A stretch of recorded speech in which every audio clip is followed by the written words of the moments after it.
All right, welcome to Chabad House Conversations podcast. It's our second podcast, and I'm here with a member of our community, Leslie Schlenoff, and she and I are going to be schmoozing for the next 20 minutes or so about life, Jewish life. It's Hanukkah. It's the third day of Hanukkah. Tonight's the fourth night of Hanukkah. It's a special time for light, a special time for goodness and happiness and bringing light to the world. And interestingly enough, Hanukkah is the only time in Judaism we have the mitzvah of publicity. So we're doing our publicity here. Me and Leslie are going to schmooze for a little while. And you're going to learn about her life, learn about us, learn about what Jewish life is like being a mom in Syosset, Hicksville, Plainview, Jericho, New York, and learn from a rabbi also in that place too.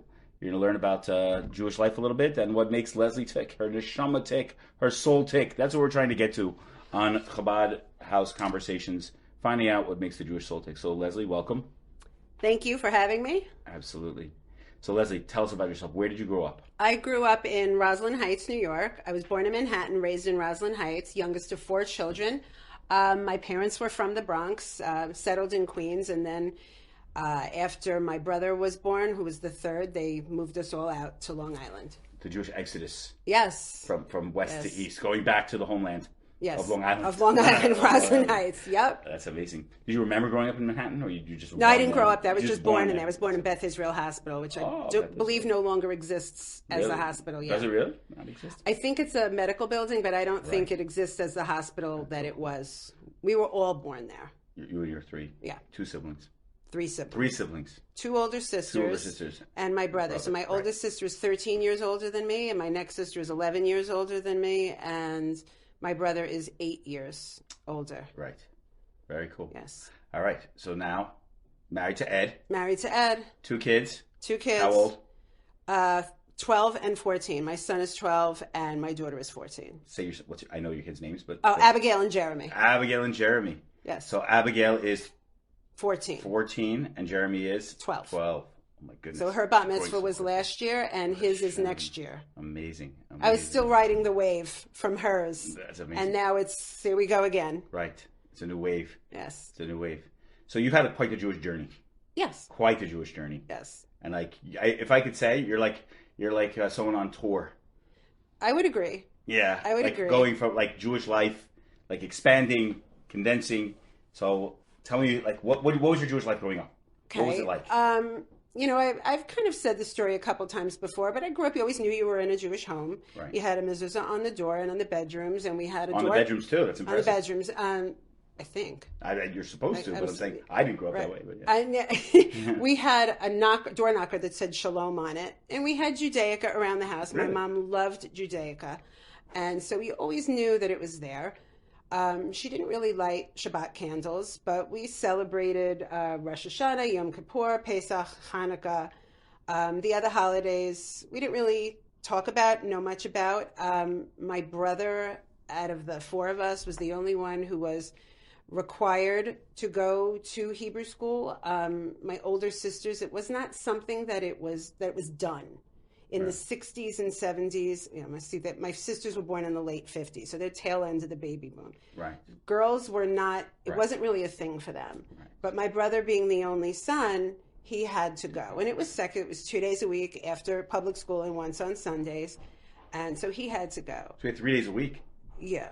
Now, Good old days. I think it's changed because children are so overprogrammed that, we started in the third grade. Now kids can go optionally in kindergarten and first grade, but they actually start the official stuff in the second grade, but they only do it 2 days a week, so they start earlier. It's totally different. There's so much extracurricular activities, so much going on. And I see kids being pulled from it all the time. One of the great debates, which we won't have right now, is does supplemental education actually help? Does after-school programs in Hebrew school and Jewish life actually help? I think it would be individual. I made the most out of it. Well, what ended up happening was my brother was bar mitzvahed in 1975. Okay. And I thought it was the best party ever. And Really? I wanted one. I didn't know what it meant. Right. So my mother said, if you want it, you can have it, but you must go to Hebrew school. And once you start, you can't finish because I'm paying for it. You can't not finish, right? No, you can't. Yeah, you have to finish. Right. So I was like, okay, what do I know? I was 7. And you went in for it. And I went, and it was really a kind of a drag. And I say that because it's like you're tired after school, you don't really get it. But I did it, and I really didn't complain. And I had a wonderful bat mitzvah, and I had my hair winged back because of the 80s. It looked like Charlie's Angels. It what was year wonderful. are we talking about here? 1983. 83. 1983. Wow. And it was, I did well in Hebrew school, and I did well at my bat mitzvah, and they tried to recruit me for Hebrew high school, and I said, I'm done. Right. I didn't have that, strong connection, but I don't really, to no fault of my parents, they really weren't prepared. They were children of immigrants. It was work. They were. Where are they from? My parents were from the Bronx. Right. Where were your grandparents from? Russia, Poland, and Romania. And one of my grandparents was born here. Sounds like my Cholent mixed with my family too, except 2 generations probably before your grandparents. Right. And I did my ancestry. It says I'm 9. I don't know why. It was like, duh, Captain Obvious. I mean, right. It was 99% Eastern European Jewish and 1% Balkan. Little Balkan in there. Little Balkan. A little peppered in with the Balkans. Yeah, it's all right. And so they did their best, and I guess past Hebrew. Do you think school, it transcended you, like through college and through like life, or it just was like that was it, and then you picked up again Jewish life? I think I picked up again. Yeah, I think and that's only because most cases. I was, when I went to Syracuse, and they have a large Jewish population there. Our first podcaster was also from Syracuse. Yeah, I mean there was a lot of they had Hillel. They had. Did you go? No.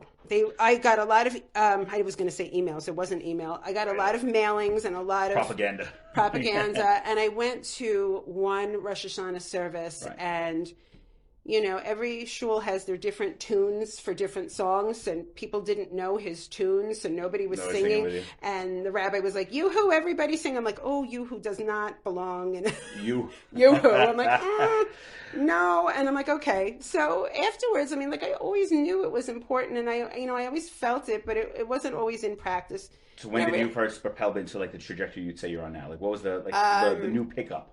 The new trajectory you started? Ultimately, when I was ready to, skip that whole single life from college until I met, until I was starting to get serious about meeting someone and starting a family, and I said, I always hear that voice in my head, my mother saying, you need to marry somebody who's Jewish. And I'm like, oh, Mom, it doesn't matter who I have kids with. I said, they're going to be Jewish no matter what. And then things started, to kind of change. And I met Ed on J-Date, but I had known him in college. You met him on J-Date? I met him on J-Date. You didn't know our story? I didn't know. So tell me. Well, I met him in college at a fraternity party.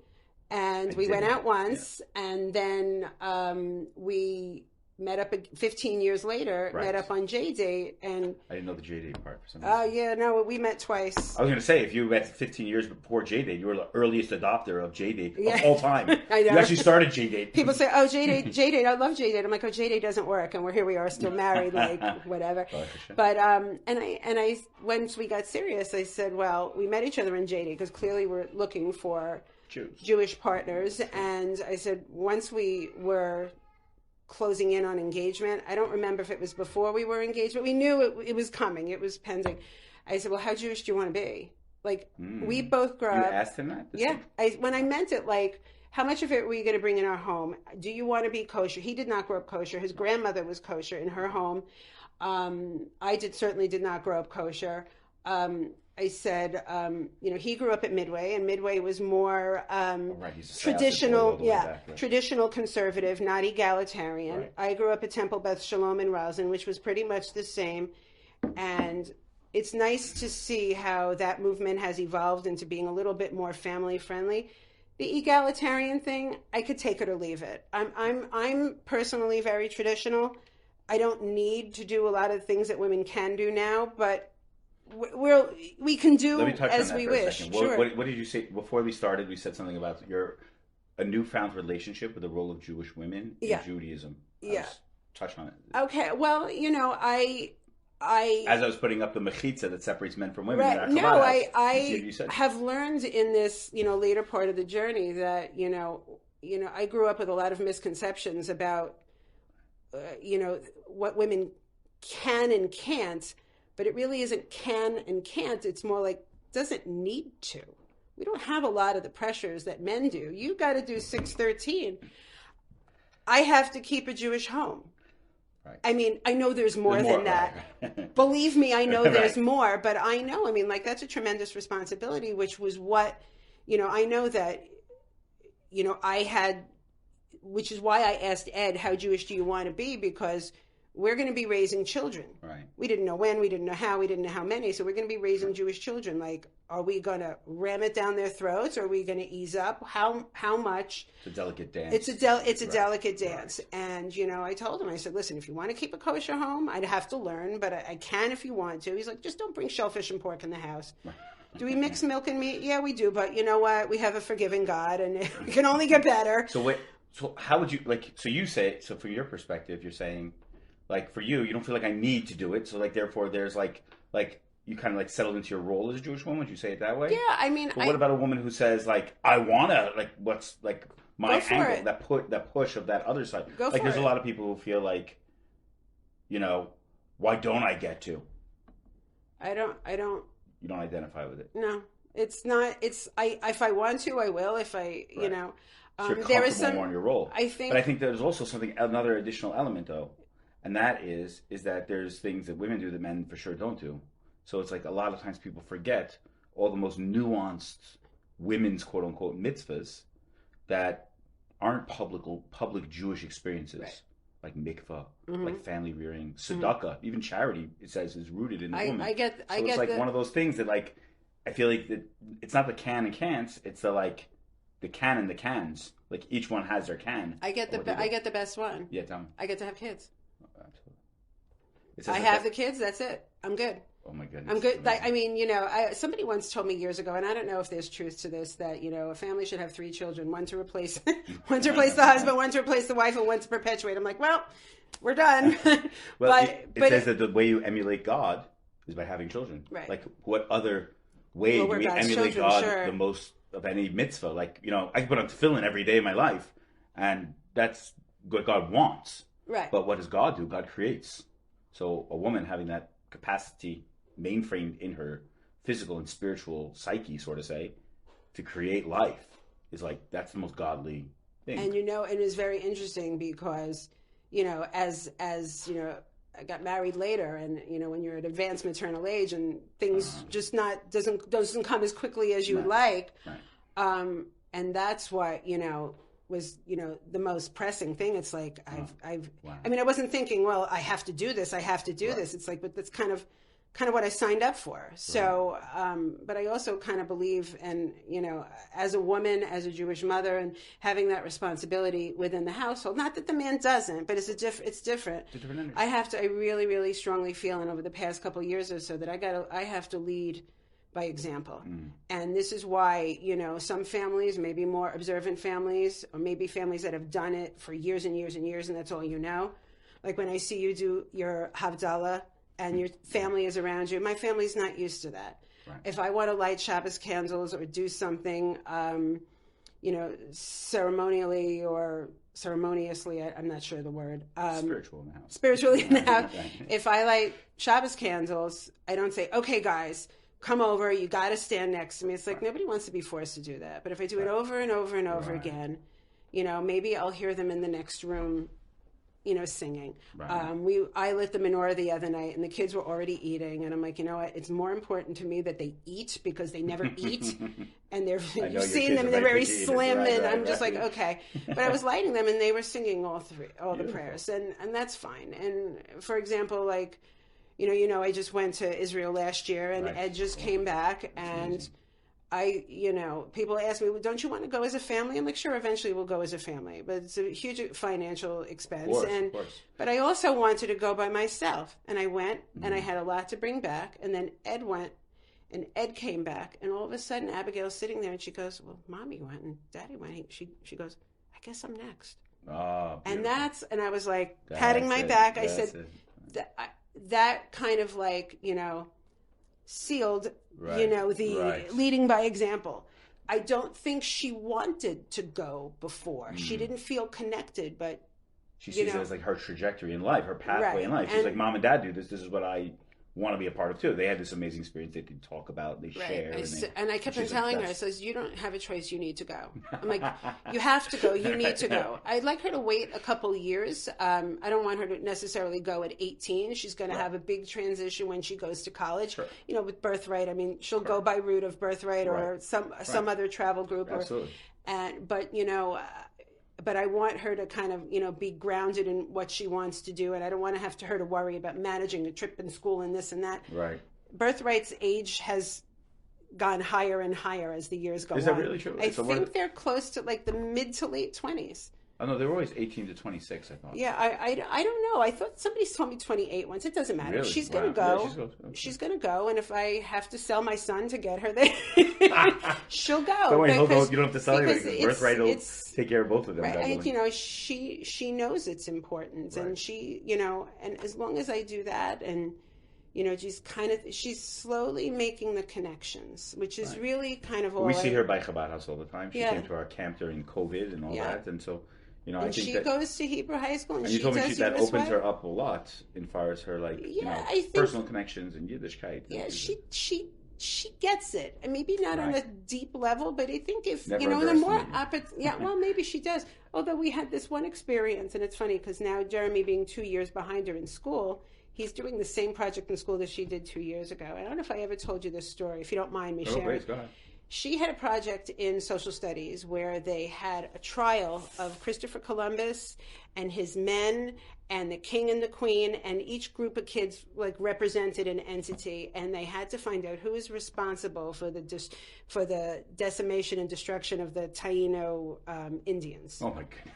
And it was a trial. It was like all these different entities. And I'm like, goodness gracious, the school has changed quite a bit. And she was assigned in her group the role of Columbus's men. I don't know how they classified it, but she was one of Columbus's men. And she's really struggling through the assignment. And she all of a sudden, sitting there with Ed, and all of a sudden, she's like, I could see her like heavy breathing, and she was getting upset. And it was like, she says, I'm a Jewish woman. I should know. And the persecution, and all of a sudden, Columbus's men were Nazis. She made the parallel. And then all of a sudden she said, why does this happen over and over again in history? This was way back in the 1400s, and it's still happening. And she says, why does this keep happening? And I said, it keeps happening because people don't stand up and people don't support each other. And I said, whenever you see an injustice, whether it be to your people or to somebody else, it's your responsibility as a Jew and as a human being separately, or a Jewish human being, to stand up and support somebody when they need support. And that was what she could understand at that level. Right. And, you know, now... So your son has that project too coming up? Yeah, except he didn't internalize it. He doesn't internalize it. She's a sensitive soul. Right. He's just like, okay, I got to do my assignment and get my A and move on. She was just really... She's a much more sensitive old soul. Wow. So I didn't... Is that more like you or like your husband? I don't want to sell him short. I think he's very sensitive. Right. But I think we express ourselves very differently. So I'm a lot more open, and he's a lot more reserved. You know, one of the interesting things is it says that something that is like so like deep, and to use like the normal parlance of word, is something, you know, is not always expressed. We always think of like something like deep. When I feel something and I'm passionate about something, I feel it deeply. It's not always true. Sometimes that's like superficial, not in a bad superficial way. We think of superficiality as negative, not in a fraudulent way, but in a way in which, like, I feel at least comfortable in this arena to express myself. Yeah. And so sometimes when we have that, it doesn't affect us that deeply. So like someone who you think of, he's, you know, I don't know if they'll get it. They're getting it, but it just can't be expressed. It's so deep. It could or be they so get deep. it in their own way. Right. It could be so like rooted in them that like they can't even like put into words, put into action. I've been actually saying this phrase ad nauseum a lot. You know, the phrase that says "teach your children according to their way" or something like that. And I just feel like, you know, just because somebody doesn't get something on your level doesn't mean they're not getting it. I always say, don't underestimate the power of the Jewish soul. Right. It was funny because I even, you know, in all honesty, even sold my own son short when all of a sudden we're in the car and he goes, Mom, did you hear what Kanye West said about the Jewish people? I'm like, I didn't even know he knew who Kanye West was. Okay. Now he does. Now he does. And Right. I said, yeah. I said, I know what he said. I said, and I didn't want to, I don't believe in like indoctrinating and planting things in my kids. I like them to come to their own conclusions and have their own thoughts about things. A lot of people think we indoctrinate our kids politically, but we don't. We let them, we agree about free thinking. And I said, well, what did he say? He said really bad things about Jews. I said, yes, he did. What do you think about that? He goes, I'm offended. I said, okay. That was the end of the conversation. Right.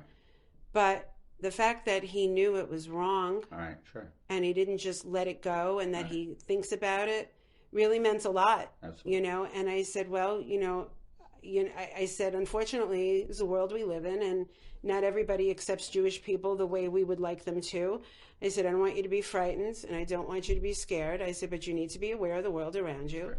And it happens. I mean, we had it up in Sayas. I don't know if you remember I do, of course. the graffiti. And I'm like, here we are in a place where we think it's, as I coined the phrase, or maybe not, Jew-friendly. Right. There are no Jew-friendly places. Right. And we have to be aware and alert. And, we have each other. And that's it. So he does feel it very deeply. He does get it. Seemingly he does really get it. Yeah, I think he does, in his way. But, Abby being, different, she's more like me in that she really kind of internalizes things. And even though something could be blatant, or something can be like what they call microaggression, Right. it stings every time. She gets it. She feels it. Yeah, and it's when they're where I work. I work down the block. I was about to change courses here. Right. Actually with that. That's a great segue. So tell us about your commute and your relationship. Oh, my commute. And you're like, what do you do for a living? I teach special ed in Brooklyn, right down the block from 770 Eastern Parkway. So inner city special education. Yes. You're like a martyr every day. It's just all I know. That's all you know. I'll be honest with you, would I do it for free? No, but I'm good at what I do, and I like it. I know. My mother was a special ed teacher also, not in inner city, at building blocks in Comac, which doesn't exist anymore. Okay. She was there for many years too. So I understand what it's like a little bit. Yeah. Well, my commute has been harder since I'm out here. Also, yeah. I used to live in Kew Garden Hills, so it was like a hop, skip, and a jump. Right. Also another religious community. Absolutely. Now it's much more. Right? It was when I was there in the 90s, and then I moved further east. But it's a long commute, especially now that COVID is kind of, it's there, but it's kind of past us. During the couple of years of COVID, nobody was on the road. It was glorious. It would let us get in at 7:30 and leave at 2:30. I'm like, yay! So Leslie works right by Crown Heights, which is the home address of Chabad headquarters, 770. And your wife took me there for the first time a couple of years ago. So you were driving in for years and never went in? Never I've gone into the stores. I've gone into the amazing children's clothing stores, and I would go in to get to some of the Judaica shops to get scrolls for my mezuzot, and if I needed a menorah, if I needed a gift, or if I had a question, needed to buy a book or something like that, then I was fine. I enjoyed it. Or we once we're not a religious school, but we've had a couple of students who have been Orthodox from the neighborhood, and we want to go out for pizza, so we would go up the block to Kingston Pizza. Which is really good pizza and amazing barekas. Their pizza's gotten better over the years. Has it? Okay, good. When I first came to Crown Heights, when I first became religious, the pizza there was like weird at best, and now it's great. See, it's excellent. Kosher, I love it too. I'm addicted to it. Like that's the only pizza I know for the last 20 years. So kosher pizza out of the oven is really good, but just don't bring it home. You bring it home. You got to heat it up in an oven and not a microwave. It's like microwave pizza. It's hard. I can never microwave pizza, so that's like no, I would never microwave any likes pizza. the pizza that you've brought here when she came to the camp. Oh, right, very It's good. one of the few things she likes pizza, but she likes right. pizza from certain places. Right, but, my kids too. So yeah. So you drove to Crown Heights many years. Still do. Never went to 770. No. What was and Aliza, my wife, brought you to 770. What was your impression? Honestly, it was very humble. I expected to be more like palatial and ornate, and it was very humble. Like a regal setting of some sort. Yeah, I don't know what I expected to walk into, like the Taj Mahal. I thought, Right. and I was like, okay, well, this is nice. I'm like, okay, and what's going on over there? And what's going on over there? Right. And she showed me, and it was very humbling, and that's I kind of like that. It's less intimidating. Right. I didn't feel uncomfortable walking in. There's very, I mean, people weren't like, welcome and can I get you something? I didn't expect that. But, I mean, nobody flinched that I walked in pants. Right. I asked before I walk in. I try to be respectful when I go someplace. It's not, but at the same time, I think it was shortly after that. Remember I had told you I had read that book, Rebbe by Tolushkin, yes.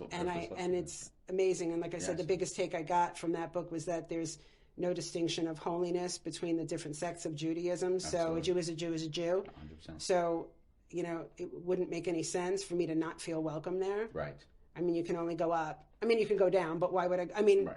Well, clearly I'm walking in there. You're going up. I'm going up, you're moving up, right. I mean, I couldn't necessarily understand everything that was going on, but I could go in there and sit there with my own, either with my phone and read a prayer off my phone or my own book. And I have a bunch of, and it's fine. That's so beautiful. Yeah. I mean, just to feel comfortable in that setting is like just an unbelievable thing because it's chaotic. It can be intimidating. Maybe that's what kept me there. Maybe I didn't have a need. Maybe, like I said, we ebb and flow. And like I said, the more of my kids didn't see me walk in there, and my husband certainly didn't see me walk in there, but I'm like, I'm here. Why am I not going in? Right. I didn't expect any reception.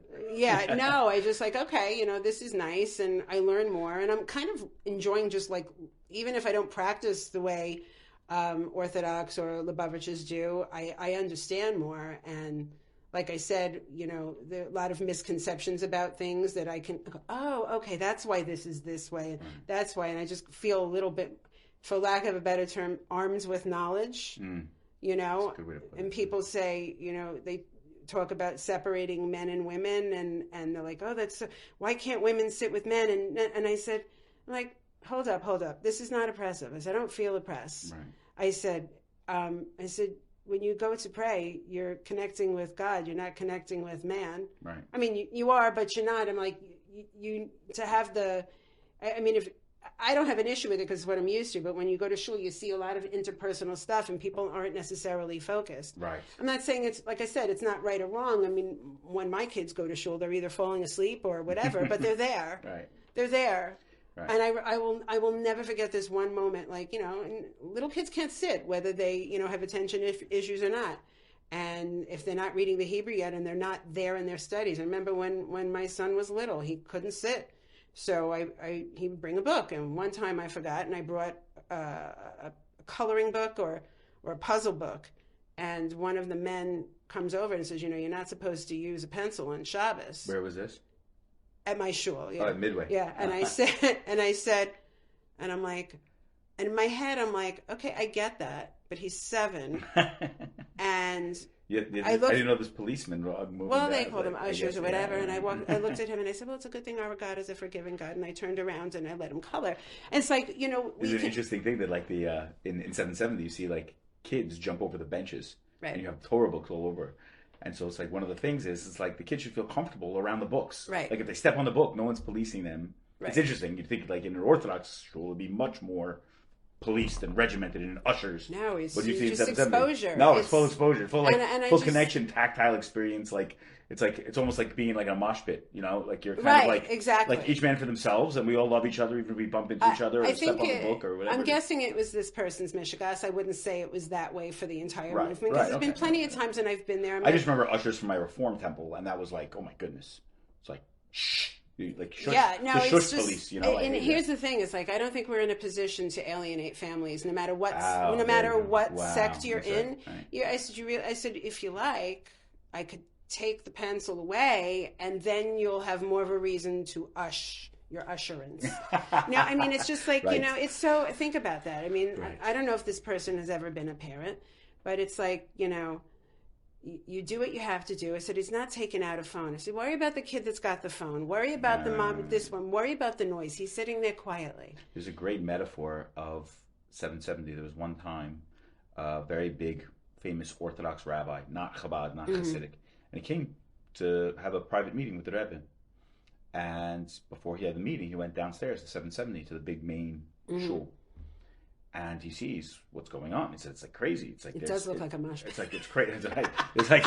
This was way before grunge, and he was there's guys jumping over the benches. Some people are davening mincha. Some people are davening shachar still. Some people are everyone's all over the place, and they're there, and everyone's chaotic.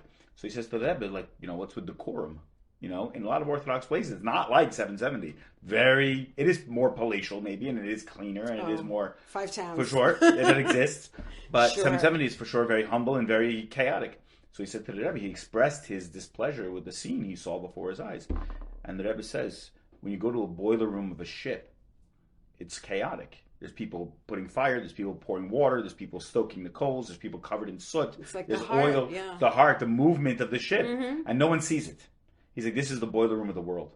The Rebbe said 770 is the boiler room of the world, makes the world go. Right. And so it looks like a boiler room. You have women in pants coming to Orthodox shuls, and no one bats an eye. Oh, there. And you When have I was growing up, I never. I know. I first walked into 770 with hair down to almost my waist, and everyone's like, oh, you want a seat? Oh, it's Well, fine. that's what I'm saying. It's like it's very welcoming. There's no judgment, right? Absolutely. Right. I mean, it's hard. And there's great energy too. It's a little bit looser now, and there might be different reasons for it. I think when things are really tight, it's for a secular Jew, it's kind of it can be intimidating. But 770 was like that in the 50s. Yeah. So that's when everyone thought of Orthodox Judaism. I grew up when Chabad's always been that way. It's not a new thing. I would never even think about wearing pants to shul in the 80s. Right. Ever. But now, you know what? But it's what's one of the things that's a testament to Chabad is that you see that hands-off approach, but also simultaneously embrace the power of the soul. That's what's winning right now. That's what's going on right now.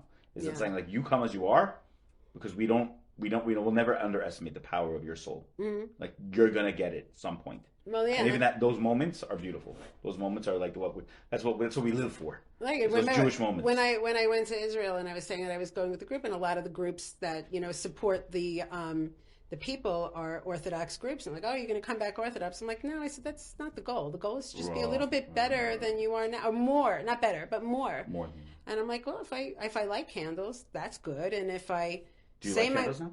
I did more when I was home during COVID, in all honesty. But I do, when I remember, I do say my Modeh Ani. I do more. I do a lot more now than I did 5-6 years ago. That's beautiful. So that's good for me. That's awesome.